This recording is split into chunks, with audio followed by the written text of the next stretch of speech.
today I have a brush overview for you all. Now, I have collected heaps of brushes over the last couple of years since I started doing makeup.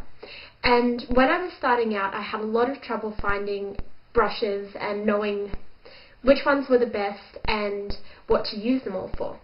So today I'm going to start off with the basics, and I'm going to move on to different kinds of brushes. Now, when you're looking for a brush, most importantly, you want to look for something with really soft hair, so it's not going to scratch the surface of the face or feel really uncomfortable when you're using it. So a brush that you can feel when you're going to buy it, when they've got a tester out and you can play with it and see what it's like, they're typically the best ones to go for because you know what you're getting with them. You want to go with something that has a natural hair. They generally place product a lot better. If you're using something wet like a liquid foundation or concealer, go with a synthetic hair. But if you're using powder, I'd stick to a natural hair. Now, I'm going to start off with face brushes. The first thing you're going to need when you're doing your face is a foundation brush. Now, these come in synthetic and natural hair. The best one to go for a foundation brush, I've found, is a synthetic hair because it doesn't absorb any liquid, so you're not going to waste a lot of your product. One like this is an Inglot foundation brush. It's a universal foundation brush. You can find one like this in almost every brand. This one is really quite soft. You want to find something soft that isn't pokey, otherwise it's going to scratch the face and you're not going to get the best result out of it. Now, when you're doing foundation, you can always use one of these. Now, this is also an Inglot brush, but it's virtually identical to the MAC one. It's got the natural hair on the bottom for blending and then the synthetic hair on the top for applying. Now, this is great for liquid foundation because you can just stipple it on and buff it into the skin, and it gives a really flawless airbrushed look. When you're using something like this, it's going to absorb a little bit of product because down the bottom you've got a natural hair, and all natural hairs absorb product.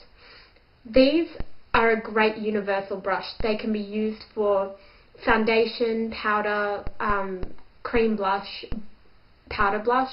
It's the same with this one. This one's just slightly smaller, so it's better for blushes, and this one is better for foundations and powders.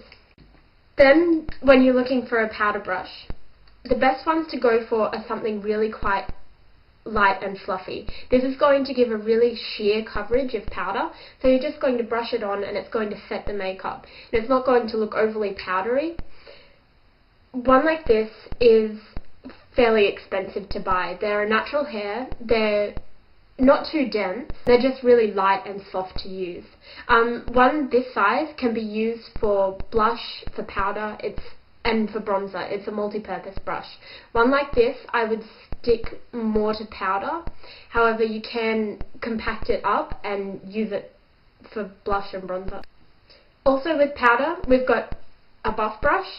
Now, this is the Kevyn Aucoin buff brush. This is great for mineral foundation, but I also use it for blush because it just gives that nice even application, and you can just buff it into the skin and it looks really natural.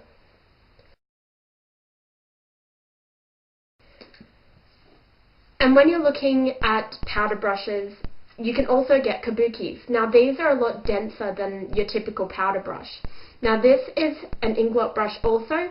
This is virtually identical to the MAC kabuki brush, except it's about half the price.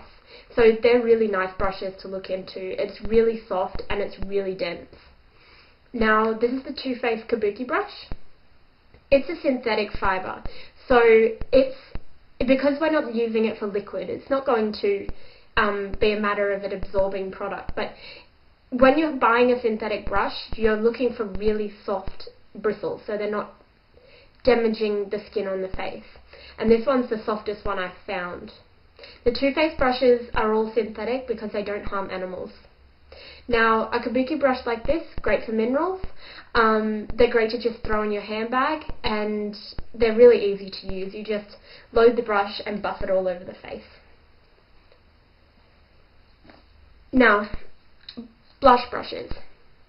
When you're applying blush, you can get a couple of different kinds. You can get the larger kind of powdery, more powder brushes, the flat top brushes, and then there's these contoured brushes.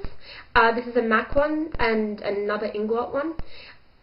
The white hair I find is a lot more user-friendly because you can tell if you've got leftover product in it.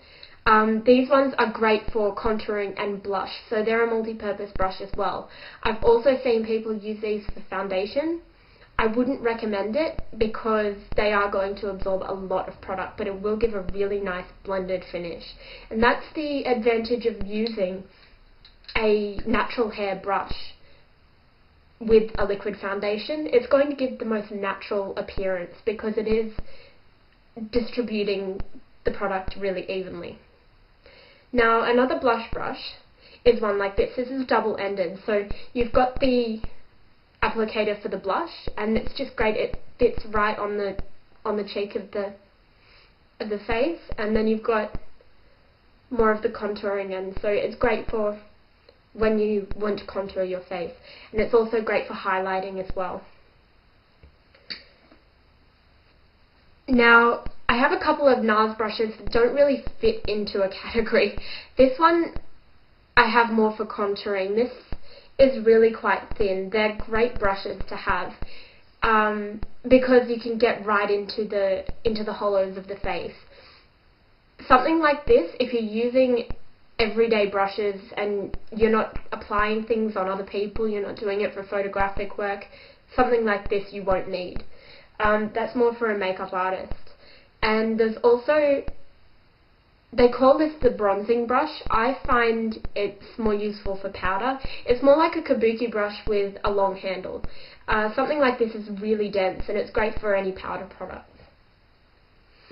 And then I have a concealer brush. Now, I don't think getting a MAC concealer brush is worth spending the money.